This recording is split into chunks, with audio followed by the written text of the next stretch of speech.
Assalamualaikum warahmatullahi wabarakatuh kepada seluruh bangsa Aceh dan kepada rakan-rakan Bandung.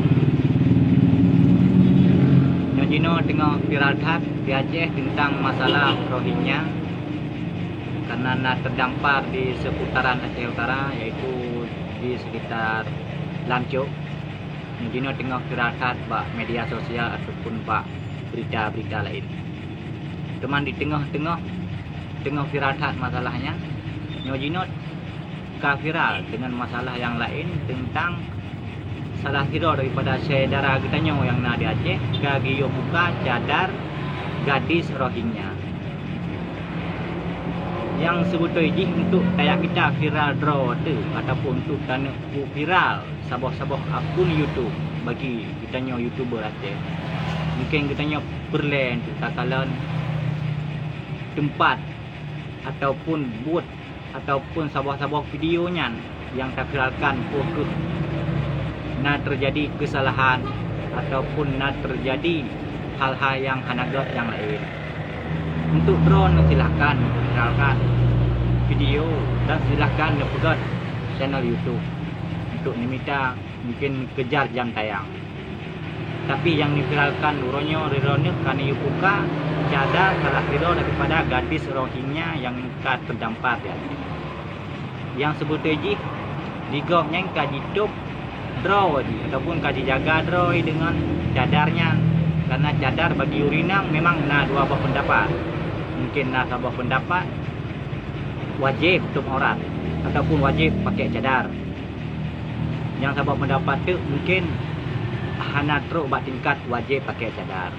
Tetapi bagi orang yang kagak pakai cadar, berarti yang kagak lindungi draw tu. Cuman dia katanya orangnya di Aceh katruk awak luar ataupun awak Rohingya yang di Aceh kata you buka cadar. Gadahlah harga diri ataupun jati diri. Getanya orang yang Aceh ataupun getanya bangsa Aceh kagak ada maruah. Dengan gara-gara but bak mayang-mayangnya. Di drone mungkin yang ke gura-gura, ke mayang. Digap nekalan raut wajah derji buat dia buka cadarnya dengan wajah sedih, mungkin terpaksa. Mungkin karena ayo aja kepada kitanya. Kira ni kem-keminan ke gura-gura untuk diminta viral. Ditolong kepada akun YouTube yang kali upload videonya, yang kan viralkan videonya, ditolong sampo backline aku viralkan. Umumnya untuk diminta viral silakan dengan cara lain, mungkin jut wawancarai dengan awaknya, ditanya pakon jut awaknya sampai terdampar ataupun dengan cara-cara lain, kan dengan cara yang lainnya, dengan cara yang hanagat.